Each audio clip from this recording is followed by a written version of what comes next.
E hoje vamos continuar esse tema interessante. A carta de Pedro, como eu tenho falado, foi escrita a cristãos que estavam espalhados por várias partes. Foram imigrantes forçados. Okay? Alguns de vocês também estão cá como imigrantes, talvez não estão forçados, mas eles foram forçados por causa da sua fé. E é interessante que Pedro fala a eles como sendo realmente forasteiros. E na verdade ele até diz, na verdade todos nós somos estrangeiros e forasteiros. Porque estamos numa diáspora à espera de chegar ao lugar que é o nosso destino final, que é a presença de Deus, não é? No céu. Então, ele fala acerca de como é que esta fé em Jesus deve ser vivida. Numa proximidade com Ele, naquela imagem de que Ele é pedra e nós somos as pedrinhas que estamos junto a Ele. E este relacionamento com Jesus nos vai influenciar o nosso relacionamento com todos. Com o mundo, do qual nós vivemos, do qual nós deveríamos conversar e interagir com eles, não sendo parte dele, mas interagindo para a transformação. Mas também com o nosso dia-a-dia, relacionando-nos com os nossos vizinhos, com os nossos patrões e com as autoridades. E hoje ele entra num tema mais duro, fala da família e fala do relacionamento entre todos. E é sobre isso que hoje vamos falar, está bem? Capítulo 3, versículo 1 até o versículo 12. As irmãs não se preocupem que há muitos versículos para vocês. Se calhar é porque às vezes algumas têm dificuldade de ouvir. Mas o ser tão curto para os homens também é muito duro. Por isso eu espero que o pequeno versículo que há aí, vocês percebam o quão relevante ele é para nós homens. Aleluia. Que na verdade é duro. Mas a palavra de Deus é mesmo assim. Ok. Graças a Deus. Eu sei que o pessoal está acordado hoje. De um bom modo. Mulheres, sede vós igualmente submissas aos vossos próprios maridos, para que ainda que ele não obedeça à palavra, seja ganho sem palavra alguma por meio do procedimento da sua esposa, ao observar o vosso honesto comportamento, cheio de temor. Não seja o adorno da esposa o que é exterior, o frisado dos cabelos, adereços de ouro, aparato de vestuário. Seja, porém, o homem interior, coração unido, incorruptível, e traz um espírito manso e tranquilo, que é de grande valor para Deus. Pois assim mesmas se ataviaram outrora as santas mulheres que esperavam em Deus, estando submissas ao seu próprio marido. Não fazia Sara, que obedeceu a Abraão, chamando o Senhor, do qual vós também tornaste filhas, praticando o bem e não temendo perturbação alguma. Maridos, vós, igualmente vivei a vida comum do lar, com discernimento, e tendo em consideração para com a vossa mulher como parte mais frágil, tratai-a com dignidade, porque sois juntamente herdeiros da mesma promessa de vida, para que não se interrompam as vossas orações. E finalmente, sede todos de igual ânimo, compadecidos, fraternalmente amigos, misericordiosos, humildes, não pagando mal por mal, ou injúria por injúria, antes pelo contrário, bem dizendo, porque para isto fostes chamados, a fim de receberes bênção por graça.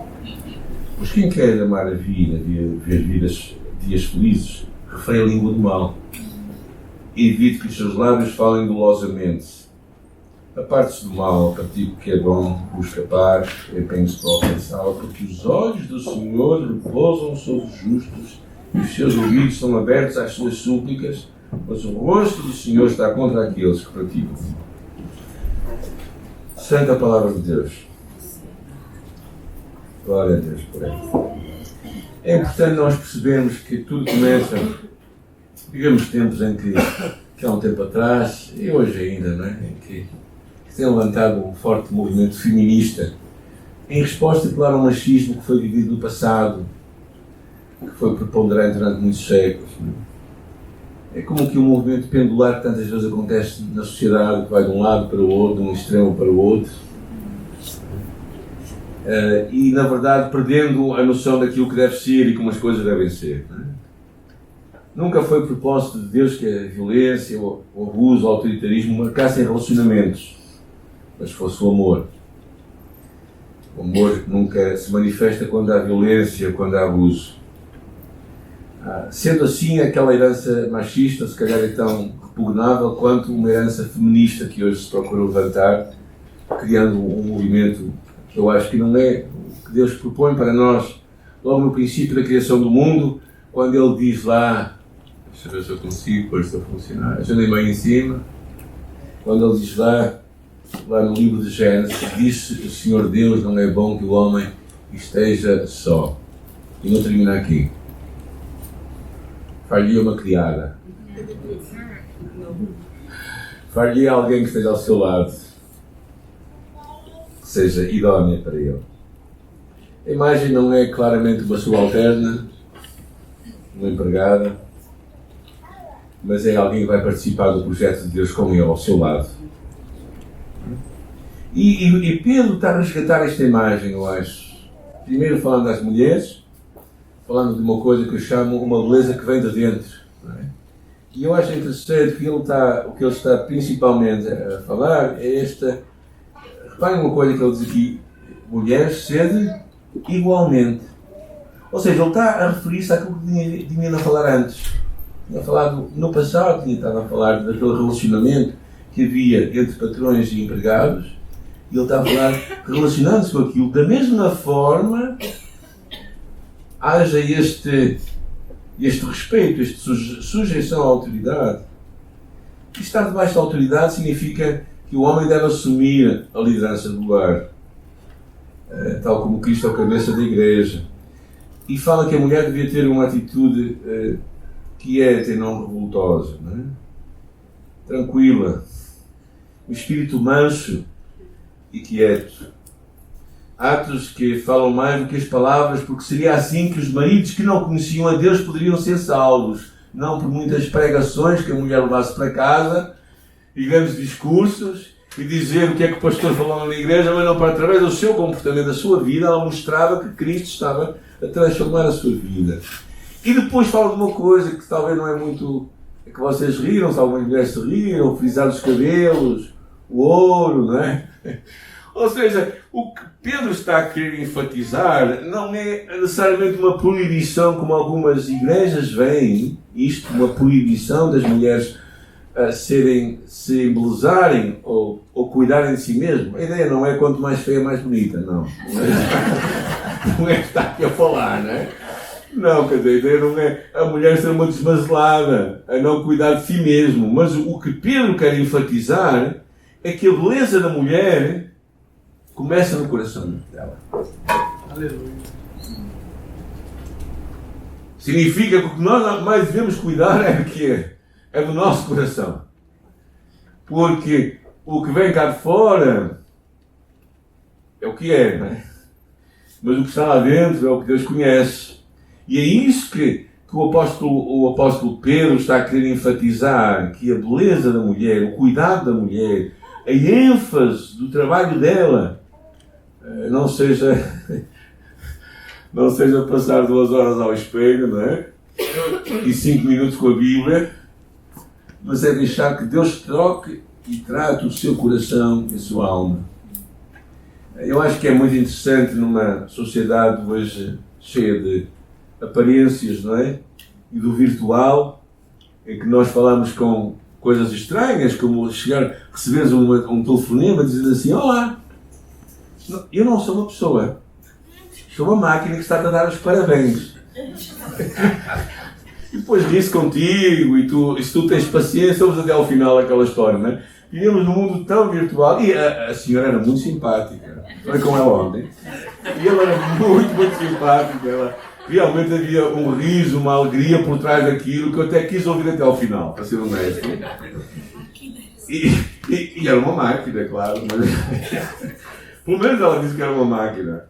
E eu achei interessante tudo isso, porque nós vivemos neste mundo virtual no qual todos damos tanto valor, e o que o Pedro estava a falar é que a nossa ênfase tem que ser no nosso interior, aquilo que está cá dentro, aquilo que ninguém vê, aquilo que está no escondido. Isso é ser genuinamente bela. Isso é que ele diz: não seja o adorno da esposa, aquilo que embeleza o que é o exterior, mas a mulher interior do coração, unido ao incorruptível traje de um espírito manso e tranquilo. Ou seja, o que era realmente uma chamada de atenção, que a beleza está dentro. Começa dentro, está lá dentro e vem para fora. E também esta necessidade, não é? Como as mulheres às vezes são muito destemidas, não é? Empurrarem um bocado o homem para a frente, não é? E deixarem que ele tome a dianteira em muitas coisas. Eu sei que há algumas pessoas que dizem assim lá em casa, quem veste as calças sou eu, não é? E a mulher. Mas às vezes é importante as mulheres vestirem a saia e deixarem o homem. Porque às vezes o que acontece, esta troca de papéis, e não estamos a falar um silêncio das mulheres, ou uma anulação do papel delas, que devem ser vistas como colaboradores e estar ao lado do seu marido. Mas realmente às vezes esta intranquilidade e esta agitação leva a uma troca de papéis, uma confusão que eu acho que não é o plano original de Deus quando Ele criou o homem, para que os dois vivessem felizes e cuidassem dos filhos e da criação que Deus nos entregou. E depois fala para os homens, maridos. E eu acho que este aqui para mim, sempre me tem vindo porque às vezes é isto mesmo, não? O mundo valoriza a aparência, mas Deus valoriza o caráter.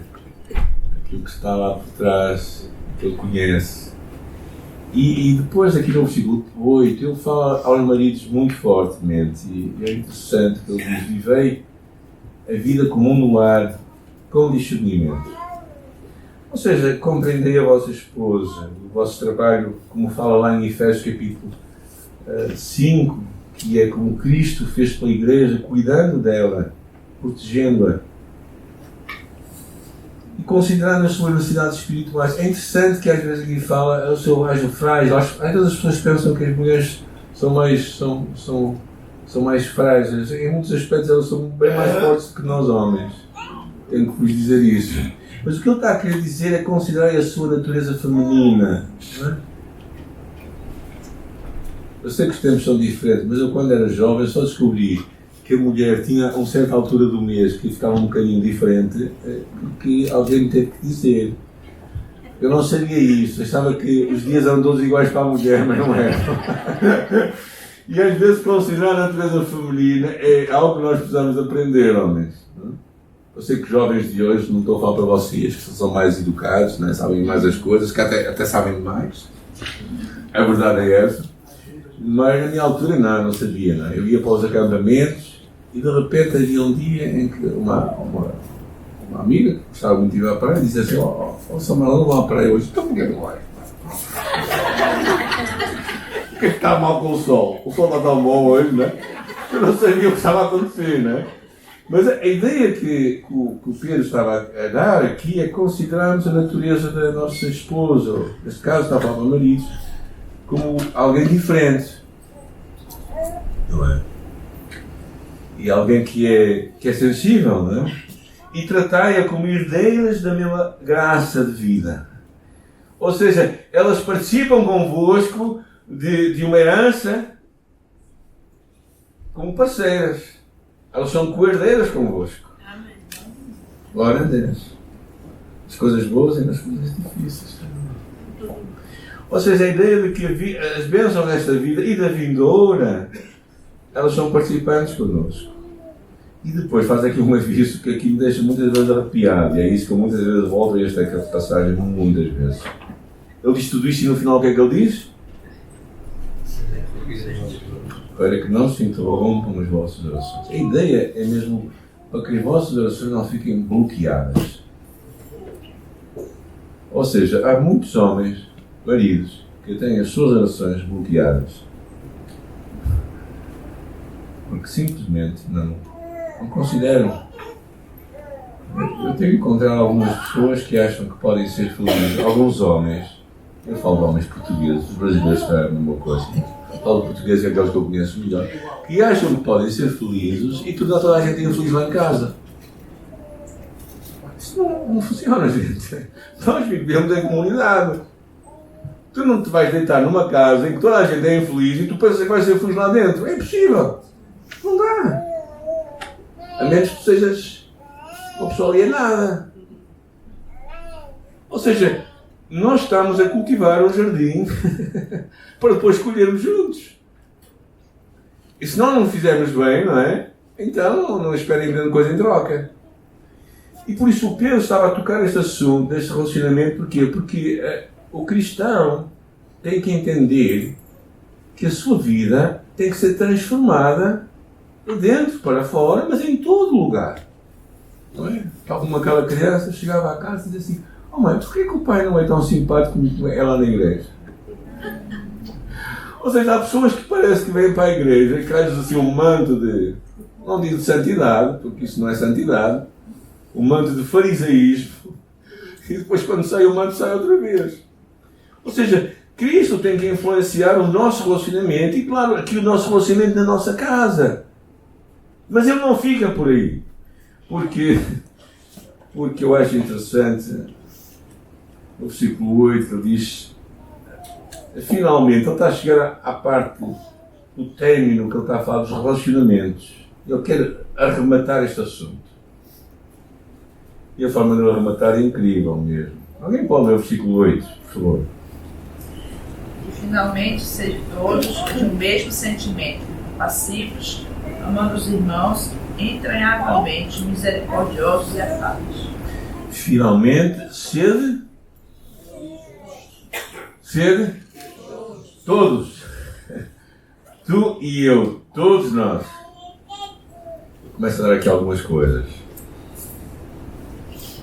Ou seja, todos os relacionamentos que nós temos, e todos nós, por isso é que eles pensavam que safavam-se desta passagem, porque não são casados, esqueçam, para vocês também. Sede todos, diz ele, harmonioso, ter a mesma forma de pensar, a mesma intencionalidade. O que ele estava realmente a falar é a ideia de que nós tivéssemos na mesma linha de pensamento, a mesma atitude, né? E depois ele entra um bocado mais, que algumas expressões dizem aqui, a minha diz de igual ânimo, ou seja, literalmente quer dizer o mesmo modo de pensar, a unidade do nossa mente. Mas depois ele entra em dois temas interessantes, que é compaixão. Eu tenho uma espécie de ali. Ok. E ele fala de compaixão. E é interessante esta ideia, né? Sermos simpáticos, de termos paixão. É mais do que empatia, é uma sociedade, é uma solidariedade para com a dor alheia, ou seja, sentirmos o que o outro sente. É isso que o Paulo fala lá em 1 Coríntios: se algum membro sofre, o outro também sofre. Tentem dar uma martelada no dedo. Onde é que vocês vão sentir a dor? E muitos de nós somos parte de um corpo, que a Bíblia está na igreja, não é? E pensamos que os outros podem estar com dor, mas eu não vou sentir nada. Nós somos corpo de Cristo. E por isso, ativamente, deveríamos ter compaixão. Não é? Sentir a dor alheia. E depois ele fala, não é? Fraternalmente, ter amor fraternal, amor de irmãos. A ideia que é o amor, que é filos, de irmão, amor de irmão. Esta ideia de... Pronto, quer dizer, vocês têm irmãos. Eu sei que as famílias e os irmãos nem sempre são o que eram. Eu ontem decidi juntar os meus irmãos todos para um aniversário e foi muito interessante. E arriscado também. A minha esposa disse-me logo: espero que eles não comecem a discutir como o passado. Vai correr tudo mais ou menos bem. É interessante que Paulo fala em Tessalonicenses quanto ao amor fraternal. É interessante que ele diz: não necessitais que eu vos escreva, visto que vós mesmos estáis instruídos por Deus que vos ameis uns aos outros. Ou seja, nem é preciso falar disto. Vocês sabem que têm de amar uns aos outros, porque foi isso que Jesus deixou. Nisto conhecerão que são meus discípulos, se vos amarem uns aos outros. Pois não é preciso escrever, dizia Paulo. Mas mesmo assim, deixe-me escrever.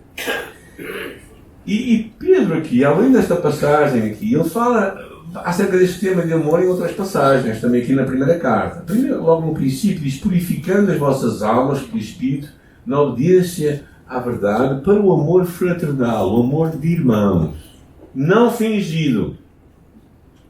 E depois ele diz, para enfatizar: amai-vos ardentemente uns aos outros com um coração puro.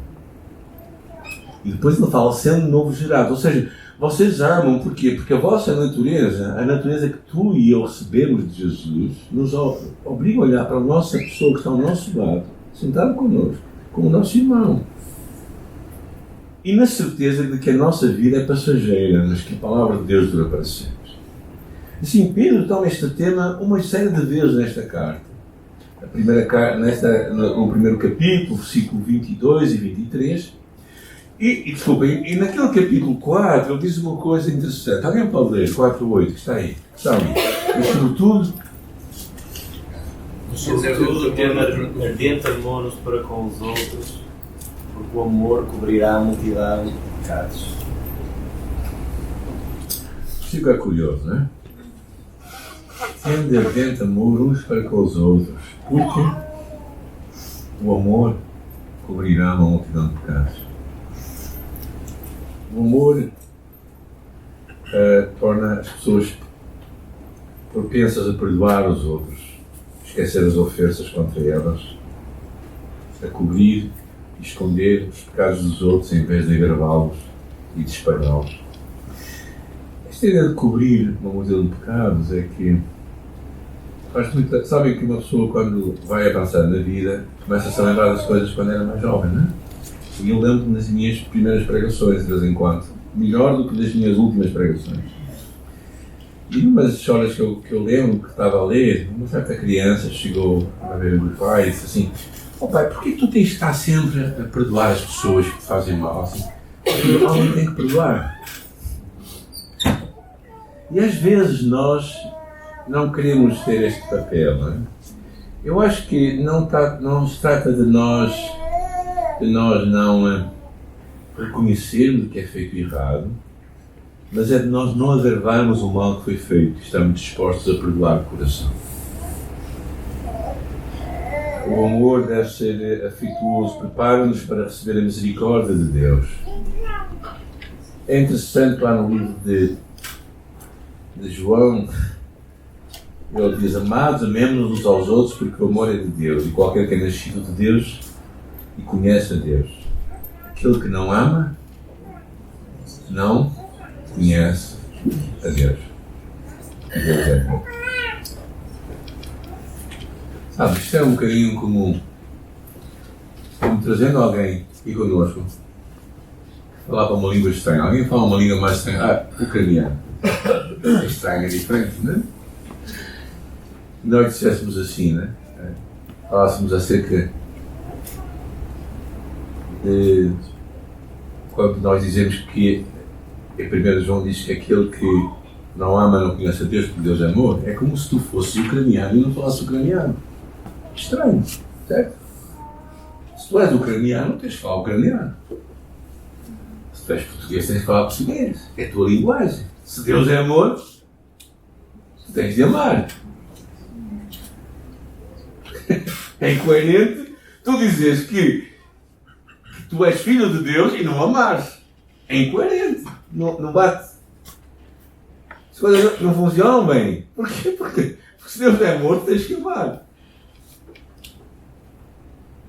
E quando tu amas, tu percebes que mais do que juízo, o que Deus quer é trazer redenção.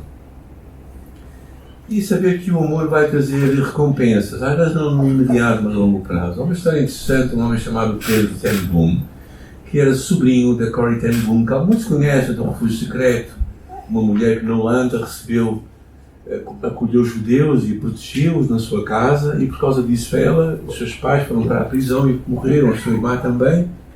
O seu sobrinho de 15 anos naquela altura também fazia o mesmo com muitas crianças. E mesmo sendo tão jovem, o sobrinho dela foi preso e foi colocado também num campo de concentração. simplesmente com 15 anos. Depois da Segunda Guerra Mundial, tal como a sua tia Corrie ten Boom, mais conhecida, ele também muitas vezes falava acerca da sua experiência de acolher crianças judias e de as salvar. Muitas dezenas foram salvas por ele. E num desses episódios, ele tinha um problema no coração, num desses episódios ele teve um problema cardíaco e foi levado de emergência para o hospital. E depois da operação, o doutor lhe perguntou: tu és o Pedro ten Boom, o sobrinho da Corrie? E ele disse: sim. E aquele homem olha para ele e diz assim: sabes, eu sou uma das crianças que tu salvaste. Eu sou uma das crianças que tu salvaste. E Eclesiastes diz: lança o teu pão sobre as águas, porque depois de muitos dias o irás achar. Então, quando tu amas, tu lanças o pão sobre as águas e esperas que Deus vai te dar a colheita no futuro.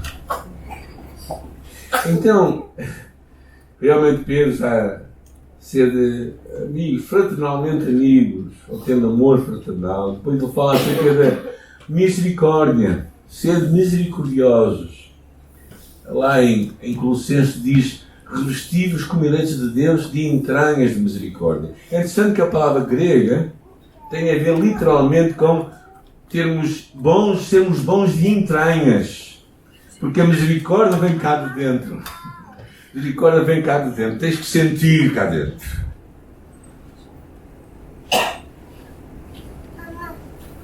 E finalmente fala de sermos humildes. E humildes tem a ver com a importância de pensarmos nos outros e não sermos superiores aos outros. Tal como o Cristo lá em Filipenses capítulo 2 não teve por usurpação ser igual a Deus, mas humilhou-se a si mesmo e tornou-se semelhante a nós para nos servir, não é? Então a ideia claramente, não é, que basicamente ele está a querer nos mostrar é que a nossa comunhão com Deus está ligada à forma como nós tratamos os outros. Tu não podes ter uma comunhão com Deus, que é um Deus relacional e um Deus de amor, e tratar mal as outras pessoas. E por isso, para fecharmos este tema, ele vai aí no versículo 9, não é? Não pagando mal por mal, injúria por injúria, antes bem dizendo: pois para isto fostes chamados. Um caminho diferente é o caminho da bênção, a fim de receberes bênção, mudança. E depois ele fala aqui um aviso claro: quem quer amar a vida e ver dias felizes, refreie a língua do mal. Ou seja, meta um travão, um fecho na língua e evite que os seus lábios falem dolosamente, com causar mal a outros. Parte-se do mal, para aquilo que é bom, busca paz, não pense em alcançar. Porquê? É muito bonito o versículo 12, quando ele termina este episódio aqui. Porque os olhos do Senhor repousam sobre os justos, os seus ouvidos estão abertos às suas súplicas. É a promessa, não é? De que ele fala: busca paz e siga, porque os olhos do Senhor estão sobre os justos e os seus ouvidos atentos às suas orações. Uma comunidade e um cristão que pratica o bem vai atrair o quê? O favor de Deus. Então, a importância de nós abençoarmos e não pagarmos a mesma moeda. Lembrando o ensino de Jesus lá, a regra áurea, que era: o que quereis que os outros vos façam, fazer vós também a eles. Quando tens dúvida acerca daquilo que estás a fazer, pergunta-te a si próprio: será que eu gostava que me fizessem isso? Já vai ter a resposta, certo? O que Pedro estava a mostrar, basicamente, é o perdão que traz a cura e não a retaliação. Isto é escrito para quem? Para os forasteiros, que somos nós, todos nós, forasteiros e estrangeiros nesta terra. Pessoas que sabemos que temos uma nova identidade em Cristo Jesus, queremos ser mais como Ele, queremos ser uma pedrinha junto naquela pedra. Queremos realmente acreditar que o nosso relacionamento com Jesus seja algo que vai afetar todos os nossos relacionamentos. Todos os nossos relacionamentos. isto mostra uma mudança de pensamento. Não é?